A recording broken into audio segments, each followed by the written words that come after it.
Shalom. Hari ini kita masuk bab kedua pendidikan agama Kristen dengan judul Aspek Pertumbuhan Menjadi Dewasa. Namun sebelumnya mari kita berdoa. Tuhan Yesus, kami akan belajar. Kami memohon pertolongan Roh Kudus-Mu agar membimbing dan menuntun kami dari awal hingga berakhirnya pembelajaran ini. Amin.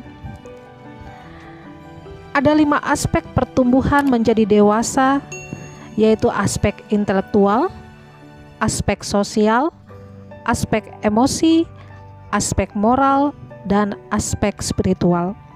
Kita masuk ke aspek yang pertama, yaitu aspek intelektual. Seiring pertumbuhan fisik, maka berkembang pula kemampuan intelektual seseorang ke arah yang lebih maju dan lebih dewasa.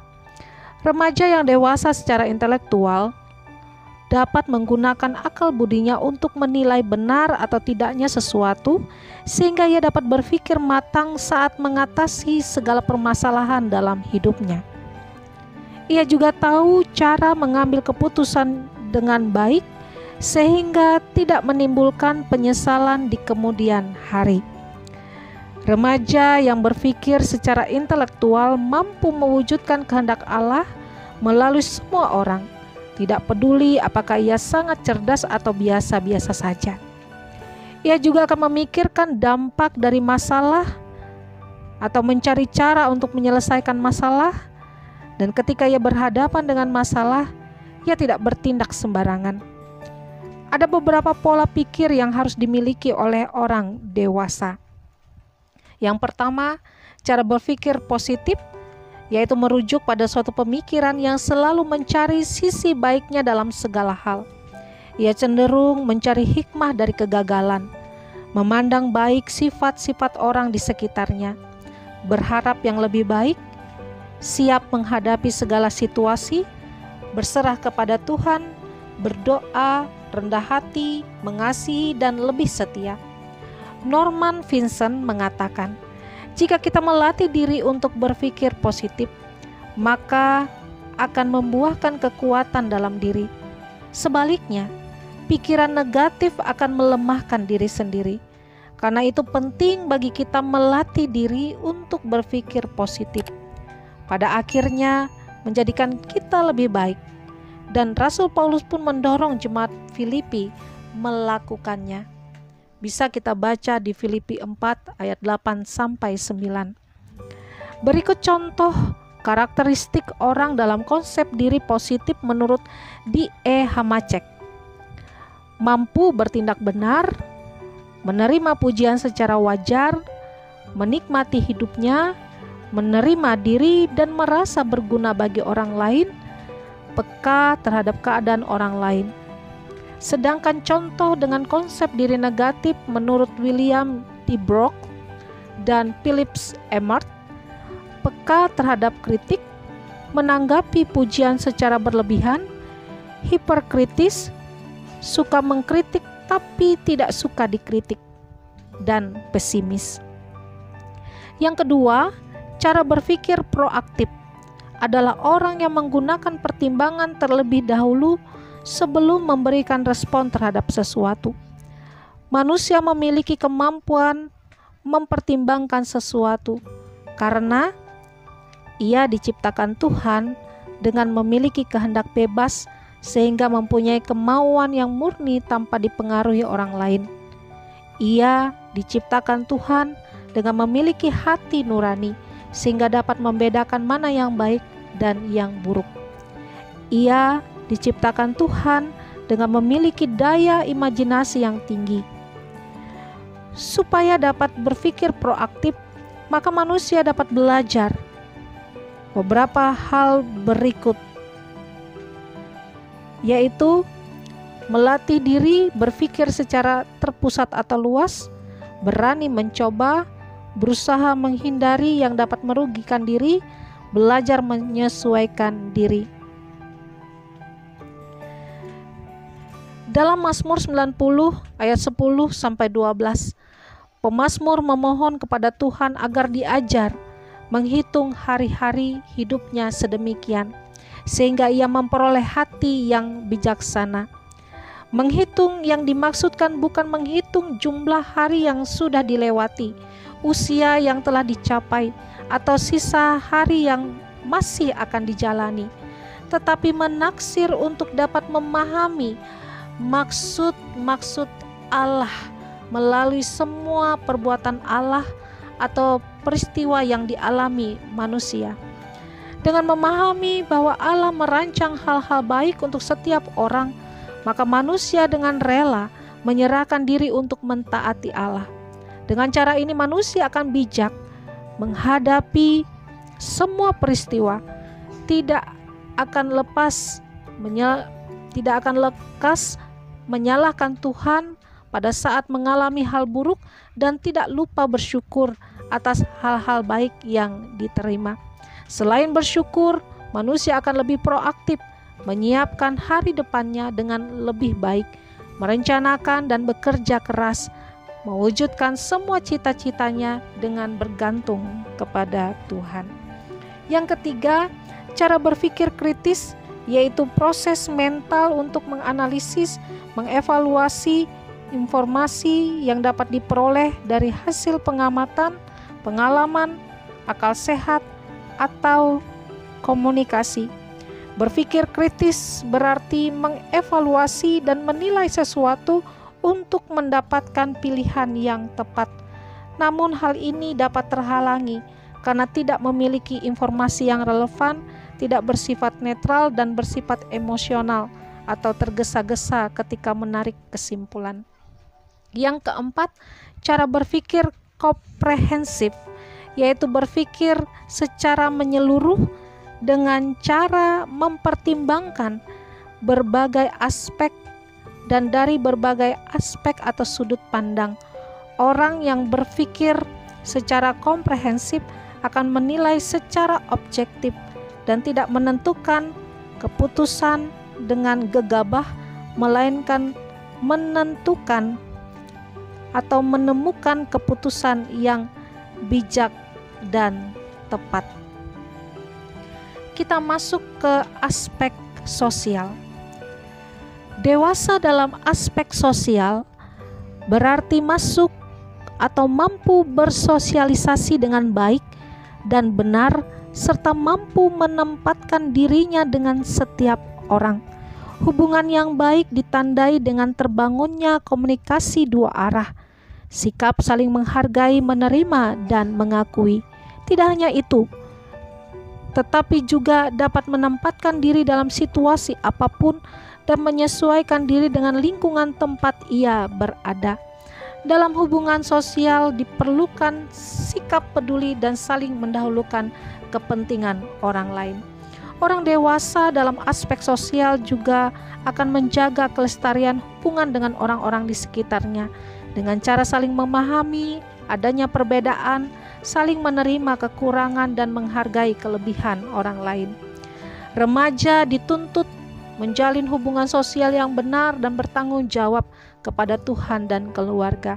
Remaja yang dewasa dalam aspek sosial akan menunjukkan sikap sopan santun dan tata krama yang tinggi dalam pergaulan, sehingga tidak akan saling menyakiti atau mengkhianati.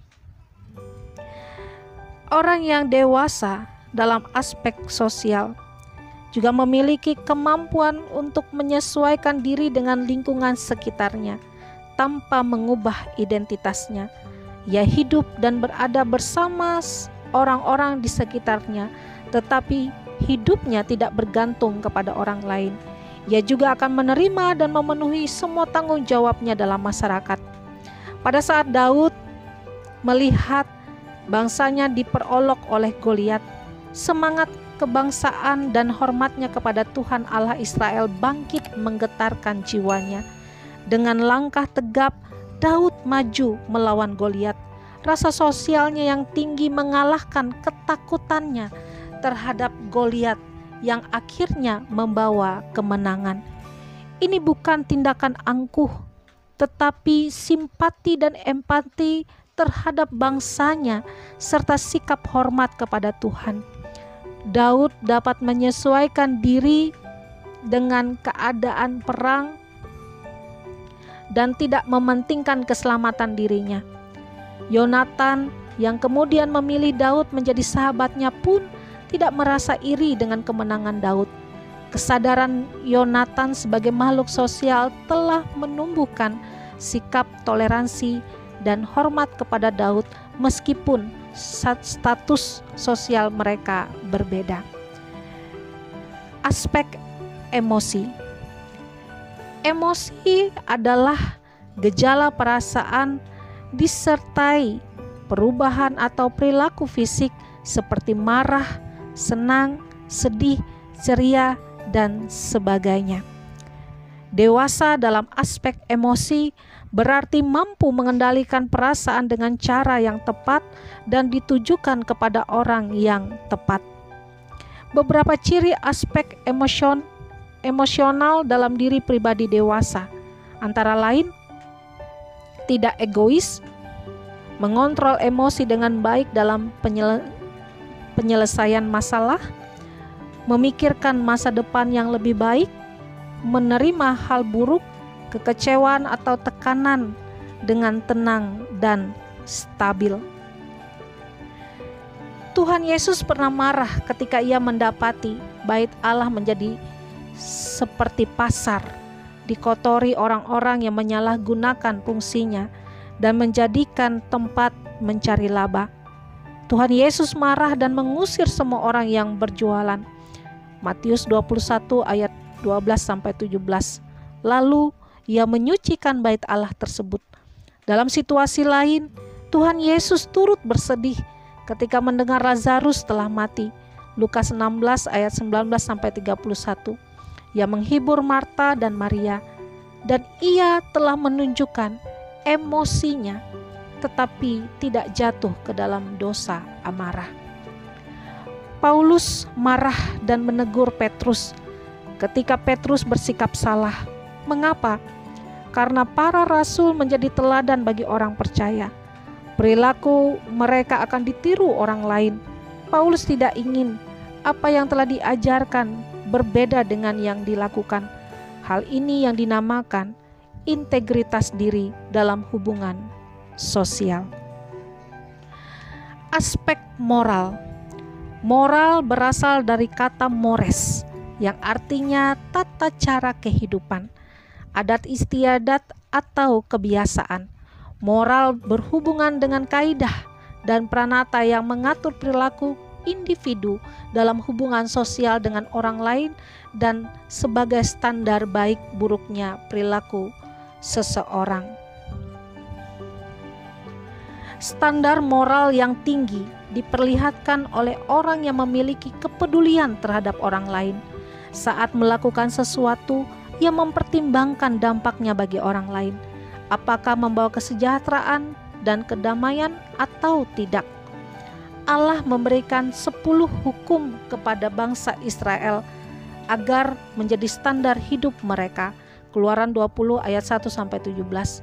10 hukum menanamkan kekudusan yang mencerminkan kualitas moral umat Allah. Inilah yang membedakan umat Israel dengan bangsa-bangsa lain. Allah berkenan atas kualitas moral seperti itu. Saat para ahli Taurat dan kaum Farisi membawa seorang perempuan yang kedapatan berzina, Tuhan Yesus menunjukkan keteladanan justru dengan tidak langsung menghukum perempuan tersebut. Mengapa para ahli Taurat dan kaum Farisi hanya membawa perempuan itu saja, tanpa laki-laki yang berzina dengannya?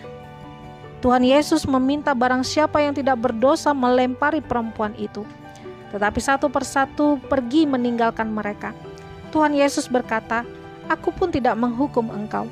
Pergilah dan jangan berbuat dosa lagi mulai sekarang." Yohanes 8 ayat 11. Moral yang ditunjukkan oleh Tuhan Yesus menunjukkan kepada kita untuk tidak menghakimi orang lain dan menunjukkan kebenaran diri sendiri, melainkan menjaga kekudusan hidup dan menghormati Tuhan. Moral yang tidak hanya didasarkan pada pahala atau hukuman.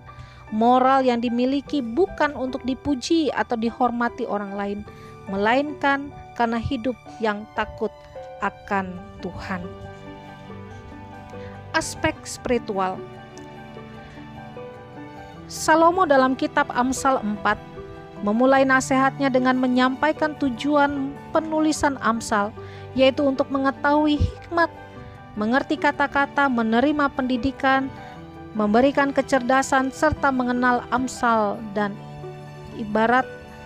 Dalam ayat 7 Salomo memberikan rahasia tercapainya semua tujuan tersebut, yaitu takut akan Tuhan adalah permulaan pengetahuan. Amsal 1 ayat 1-7. Kunci dari semuanya adalah hubungan pribadi seseorang dengan Tuhan, yaitu aspek spiritual. Takut akan Tuhan adalah sikap taat, segan, gentar, dan hormat kepada Tuhan, disertai perilaku taat pada perintahnya. Dalam takut akan Tuhan ada ketaatan yang bersifat mutlak. Hal inilah yang menentukan pertumbuhan spiritual seseorang. Seseorang yang telah bertumbuh secara spiritual akan lebih pandai dan lebih tenang dalam menghadapi berbagai kesulitan, sebab segala sesuatu diserahkan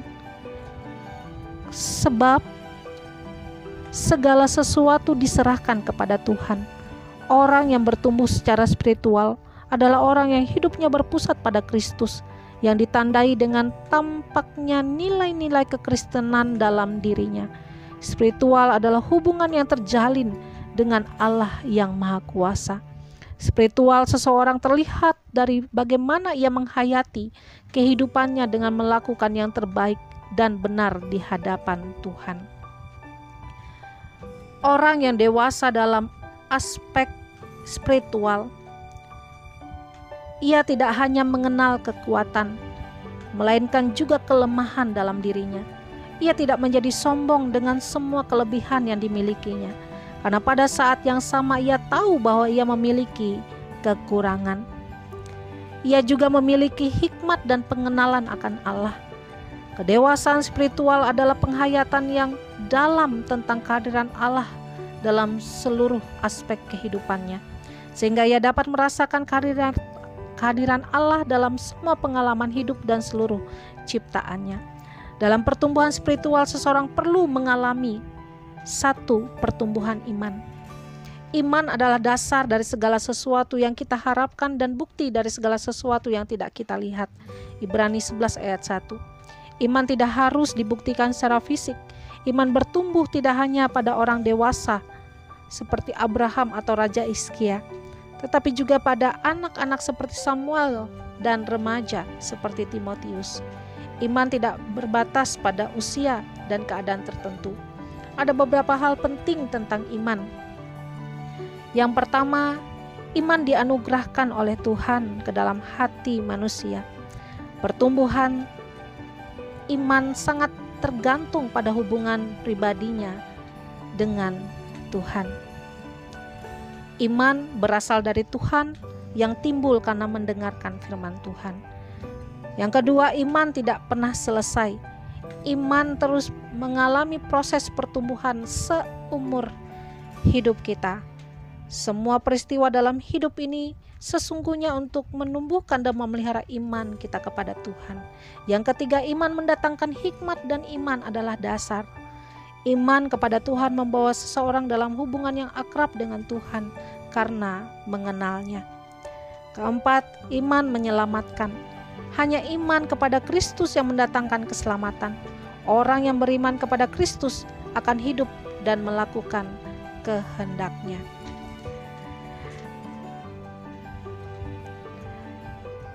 Dua, takut akan Tuhan.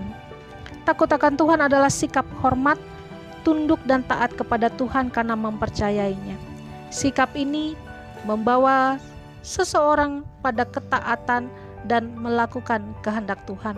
Tindakan melakukan firman Tuhan adalah buah dari iman kepada Tuhan. Jadi, takut kepada Tuhan menumbuhkan spiritual seseorang.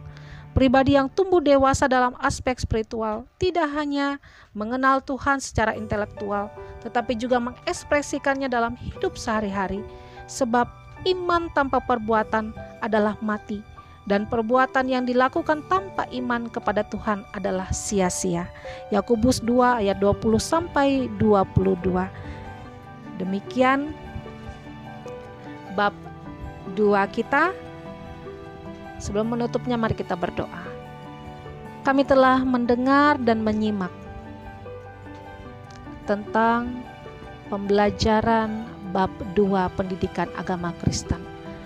Kami memohon Tuhan, tolonglah kami agar kami sungguh-sungguh mendengar dan mampu untuk melakukannya dalam kehidupan kami setiap hari.